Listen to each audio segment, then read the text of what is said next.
Alors, nous ne sommes pas à l'abri de ce genre de contrefaçon. Il y a un institut que vous ne connaissez peut-être pas. Il s'appelle l'Institut international de recherche anti-contrefaçon de médicaments qui a lancé une nouvelle campagne d'information. L'objectif, c'est pour vous protéger tout simplement. Alors, un faux médicament, qu'est-ce que c'est au fond ? Alors, un faux médicament a l'apparence finalement d'un vrai médicament, sirop, gélule, comprimé, mais ce n'est pas un médicament, ce n'est pas non plus un placebo, c'est-à-dire un produit inactif, par exemple, qu'on utilise dans les études scientifiques. Ce n'est pas un médicament générique, c'est-à-dire la copie autorisée d'un médicament original. Un faux médicament, c'est un médicament qui a été fabriqué par des trafiquants qui... Au mieux, vont mettre à l'intérieur du sucre, un peu de poudre de perlimpinpin, donc un médicament inefficace. Au pire, ce faux médicament, ça va être un poison mortel parce qu'il peut parfois contenir des produits très toxiques. Entre les deux, on peut avoir des faux médicaments qui contiennent un peu de produits actifs. Et dans tous les cas, c'est un médicament qui ne soigne pas et qui peut être très dangereux pour les patients et donc qui trompe les patients. Est-ce que nous sommes à ce point concernés que la campagne d'information se révélait absolument utile ? Alors, on est concerné pour au moins 2 raisons. D'abord parce qu'il y a une enquête qui vient de paraître et qui nous dit que 4 Français sur 10 sont aujourd'hui prêts à acheter des médicaments sur Internet. Et maintenant, on peut légalement acheter des médicaments vendus sans ordonnance sur Internet. Alors, pour cela, évidemment, il faut, n'importe qui ne peut pas ouvrir un site Internet et vendre des médicaments. Il faut être pharmacien, diplômé, bien sûr, avoir une pharmacie physique, une officine, et avoir une autorisation. Et pour l'instant, il y a 360 pharmacies qui ont eu l'autorisation d'ouvrir un site Internet pour vendre ces médicaments sans ordonnance. Le problème, c'est que les trafiquants imitent ces sites Internet autorisés, donnent cette illusion qu'on va sur un site Internet autorisé, d'où cette campagne d'information qui nous propose un certain nombre de règles d'or à respecter quand on achète un médicament sur Internet. Quelles sont ces règles ? Réponse en images.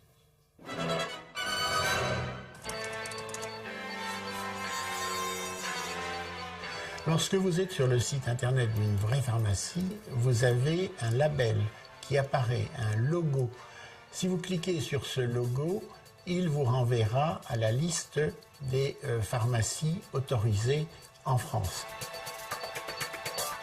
Il est également possible de retrouver sur le site Internet d'une vraie pharmacie le nom du pharmacien, ses coordonnées, vous pouvez lui téléphoner, vous pouvez lui envoyer un mail, car lorsqu'une pharmacie est autorisée à vendre sur Internet, elle est obligatoirement adossée à une officine qui existe.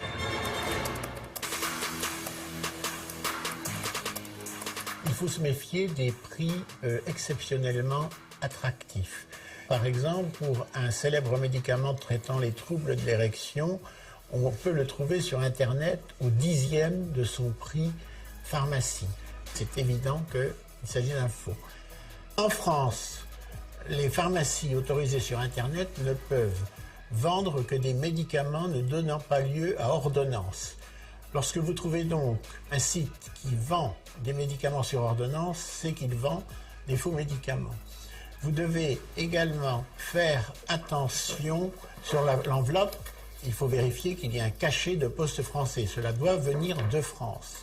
À l'intérieur, les médicaments doivent être dans leur boîte. Il doit y avoir également la notice d'emploi et elle doit être impérativement rédigée en français. Enfin, il faut se méfier des enveloppes qui arrivent avec une simple plaquette. Il s'agit de toute évidence de faux médicaments.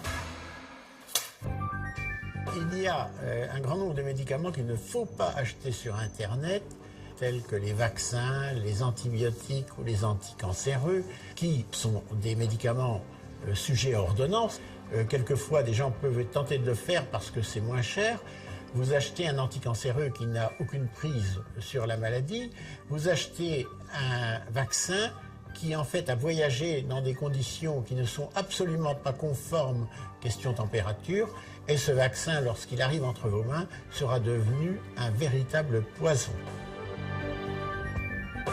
Ce trafic-là, il est en progression ou pas dans notre pays ?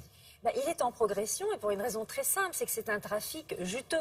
C'est-à-dire que les trafiquants vont mettre la plupart du temps un produit inactif dans les médicaments. Qui Donc rien, il c'est coûte de l'eau. rien, vous mettez un petit peu de sucre, un peu Ouais, d'eau ouais. et vous le vendez au prix du vrai médicament, c'est-à-dire du principe actif qui coûte son prix. Et donc c'est pour ça que c'est un trafic qui intéresse énormément de trafiquants à travers le monde, parce qu'il est très On a mis rentable. le site là. Et voilà, si vous voulez en savoir plus sur cette campagne, toutes les règles d'or à bien connaître pour acheter un médicament, donc pour nous, en France, sans ordonnance, qu'on peut acheter sur Internet, c'est www.lefausmédicamentquesaco.com avec des traits d'union entre chaque mot.